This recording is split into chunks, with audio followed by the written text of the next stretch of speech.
Okay students, चलो आज हम पढ़ते हैं जेनेटिक्स, जिसमें कि पढ़ेंगे हम principle of inheritance and variation.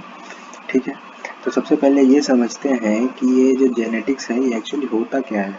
Genetics एक ऐसा सब्जेक्ट है जिसमें हम समझते हैं साइंटिफिकली कि कोई भी कैरेक्टर जो कि एक जनरेशन से दूसरे जनरेशन में जा रहा है, जैसे किसी माँ से किसी के बच्चे में जा रहा है, कोई भी लिविंग ऑर्गेनिज्म हो सकता है, या तो वो बैक्टीरिया हो सकता है, या फिर वो काऊ हो सकता है, या फिर ह्यूमन हो सकता है, कुछ भी हो सकता है। तो ह्यूमन के केस में अगर लें तो ह्यूमन एक का जो पेरेंट है मान लो, उससे फिर उसका जो बेबी होता है, तो ह्यूमन का उसका जो कैरेक्टर उसके बेबी में जा रहा है, उस कैरेक्टर का स्टडी करना क्या कहलाता है, किसके अंदर आता है, साइंटिफिकली स्टडी करना जेनेटिक्स के अंदर आता है। और इसमें हम लोग पढ़ेंगे principle of inheritance and variation. तो इसमें इनहेरिटेंस क्या होता है, वेरिएशन क्या होता है, इनके क्या प्रिंसिपल है, क्यों प्रिंसिपल हो गए कुछ इसके, ये भी समझेंगे। लेकिन पहले थोड़ा सा ये समझ लेते हैं कि इनहेरिटेंस क्या हो जाता है। इनहेरिटेंस वही एक प्रोसेस है जिसमें कि कैरेक्टर्स जो है पास्ड होते हैं नेक्स्ट जनरेशन के लिए। ठीक है, एक ऐसा प्रोसेस जिसमें कि कैरेक्टर्स, मैंने यहाँ पे लिखा हुआ भी है, एक ऐसा प्रोसेस जिसमें कि कैरेक्टर्स जो हैं वो पास होते हैं नेक्स्ट जनरेशन में। उसी प्रोसेस को हम लोग क्या बोलते हैं, इनहेरिटेंस बोलते हैं। ठीक है, चलो अब देखो कि एग्जाम्पल के थ्रू मैंने यहाँ पे समझाया है, फिगर बनाया है थोड़ा सा ऐसे कार्टून जैसा। एक मान लो इंसान है, ठीक है, उसका एक उसके पास दो हॉर्न है। अब ये हॉर्न उसके बेबी में भी ट्रांसफर हो रहा है। ठीक है, हाइपोथेटिकल एग्जांपल है।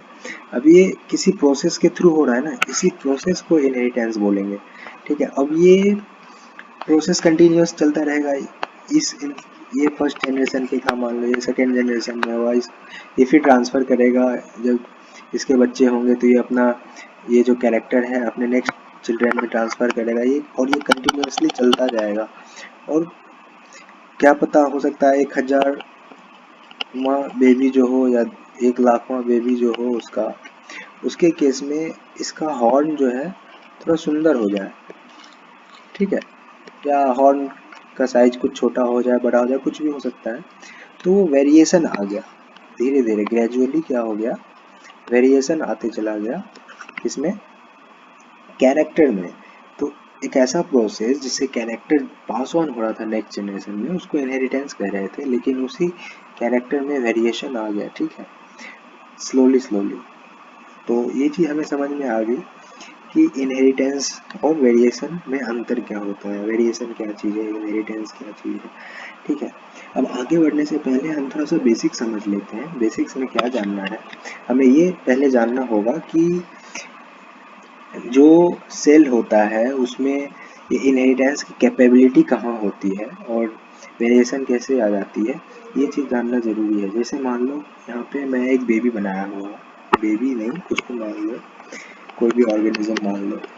अब इस बेबी का मैंने समझो कि बॉडी से एक सेल निकाल लिया, ये मैंने एक सेल दिखाया है। अब इस सेल को अगर तुम एक माइक्रोस्कोप से देखते हो तो थोड़ा सा इनलार्ज व्यू में ऐसा दिखेगा जस्ट। अब मान लो ये सेल है, इसका सेल मेम्ब्रेन है, और ये साइटोप्लाज्म है। ठीक है, और ये न्यूक्लियर मेम्ब्रेन है। न्यूक्लियर मेम्ब्रेन है, इसका क्या मतलब है, इसके अंदर क्या है, डीएनए क्रोमैटिन है। जिसे नहीं पता उसके लिए बताते हैं, न्यूक्लियस के अंदर क्या होता है, थ्रेड लाइक स्ट्रक्चर कुछ देखने को मिलते हैं, उसे हम लोग क्या कहते हैं, क्रोमैटिन कहते हैं। ठीक है, अब ये जो क्रोमैटिन है यही एक्चुअली जो है ना, कंडेंस जब हो जाता है तो इसको क्रोमोसोम कह देते हैं। और ये क्रोमैटिन एक्चुअली बनता क्या, ये जो थ्रेड लाइक स्ट्रक्चर जो है वो किस चीज़ से बना हुआ है, वो डीएनए से बना हुआ है। डीएनए क्या है, केमिकल है, केमिकल जिसको क्या बोलते हैं हम लोग, डीऑक्सी राइबो न्यूक्लिक एसिड। क्या है, ये है एसिड है। ठीक है, तो एसिड और प्रोटीन के हेल्प से उस न्यूक्लियस के अंदर में एक थ्रेड जैसा स्ट्रक्चर बन गया, और वही थ्रेड जैसा स्ट्रक्चर जो बना है वही क्रोमैटिन कहलाता है। और जब सेल डिवाइड हो रहा होता है तो उसे हम क्रोमोसोम बोल देते हैं। ठीक है, जब वो एक कंडेंस्ड फॉर्म में शो कर रहा होता है, जब वो कंडेंस्ड फॉर्म में आ गया होता है तो उसे तो हम क्रोमोसोम बोल देते हैं। जैसे कि मैंने नीचे में वो एग्जांपल शो किया है, यहाँ पे देख सकते हो क्या, जैसे यहाँ पे मैंने एक सेल शो किया है। ठीक है, इस सेल में देखो ये एक न्यूक्लियस है, न्यूक्लियस के अंदर बहुत सारे थ्रेड लाइक स्ट्रक्चर होते हैं। ह्यूमन के केस में कितने होते हैं? 23 पेयर होते हैं। 23 पेयर मतलब समझ रहे हो, 46 टोटल। अब ये जो 23 पेयर थ्रेड लाइक स्ट्रक्चर तुमको दिख रहे हैं, ये किससे बने हुए होते हैं? ये डीएनए से बने होते हैं। लेकिन चूंकि ये थ्रेड लाइक स्ट्रक्चर है ना, इसलिए इसका नाम क्रोमैटिन पड़ गया। क्रोमैटिन का एक्चुअल में मतलब होता है ना कि ऐसे थ्रेड जो कि कलर गेन करते हो, ठीक है। क्रोमा मीन्स कलर, ठीक है। तो ऐसे थ्रेड जो कलर गेन कर रहे होते हैं उसको क्रोमैटिन बोल दिया। लेकिन ये क्रोमैटिन हमें पता है डीएनए से बना हुआ है, अभी हमने पढ़ा। अब आगे ये समझना है कि ये क्रोमैटिन को क्रोमोसोम कब बोलते हैं। इस क्रोमैटिन को क्रोमोसोम तब बोलेंगे जब ये कंडेंस्ड फॉर्म में हो जाएगा, ठीक है। यहाँ पे देखो मैंने दिखाया है, या तो इस फॉर्म में तुम्हें दिखेगा किसी स्टेज में, या इस फॉर्म में दिखेगा, ठीक है। मेटाफेज में दिखता है ना, इस स्टेज में जब सेल डिवाइड कर रहा होता है, और एस फेज में दोगुना बन जाता है क्रोमोसोम का मटेरियल, मतलब डीएनए का मटेरियल, और फिर वो कंडेंस्ड हो जाता है। फिर एनाफेज में फिर बंटवारा जब होने लगता है तो फिर वो सिंगल दिख जाता है। तो खैर वो सेल साइकिल में पढ़ाएंगे, तो उस समय मैं बताऊंगा। भाई बस ये समझ लो कि डीएनए कंडेंस्ड फॉर्म में जब हो जाता है तो वो क्रोमोसोम कहला देता है। यानी क्रोमैटिन को ही क्रोमोसोम कहते हैं, या क्रोमैटिन को ही तुम डीएनए भी कह सकते हो, आम बोलचाल की भाषा में बोलते हैं, ठीक है। तो ये मैंने बस एक एग्जांपल शो किया था नीचे में, और ये दिखाने के लिए कि ये जो थ्रेड लाइक स्ट्रक्चर है ना, इसी को तुम कंडेंस कर देते हो तो ऊन हो जाता है ना, ऊन का गेंदा जैसा समझ लो। तो वही पे जहाँ पे कंडेंस्ड फॉर्म है वो इस तरह का फॉर्म है, और जो थ्रेड वाला फॉर्म है वो बस इस तरह का फॉर्म है, ठीक है। तो यहाँ तक चीज़ें क्लियर है, आगे बढ़े, ठीक है। आगे बढ़ते हैं और देखते हैं कि इनहेरिटेंसी कैसे हो रहा है, इस थ्रेड लाइक स्ट्रक्चर से कैसे हो रहा है। तो हम ये देखते हैं और समझते हैं। ये जो हो रहा है इसके पीछे का रीज़न जो है ना, जीन है। क्या है?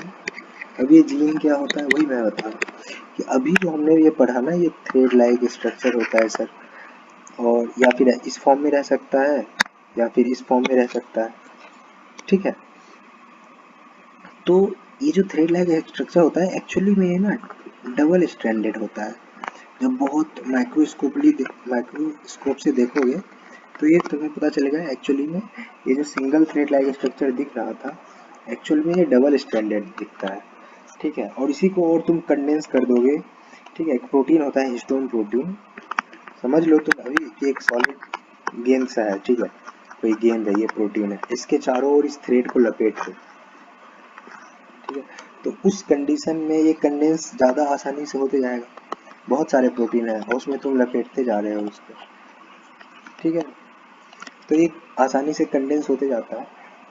तो यहाँ पे मैं ये बताना चाह रहा हूँ, मेरा मेन मोटो ये बताने का कि सिंगल जो थ्रेड लाइक स्ट्रक्चर होता है वो एक्चुअली में सिंगल नहीं होता है बल्कि डबल होता है। तो यहाँ पे भी जब तुम ये कर रहे होगे ना, लपेटते हुए देख रहे होगे क्रोमोसोम बनते हुए, तो ये भी देखना ये भी डबल स्टैंडर्ड होगा। रेड पेन से ही दिखा देता हूँ तो ज़्यादा समझ में आए, ठीक है। ये भी डबल स्टैंडर्ड होता है। तो खैर ये तो पता चल गया।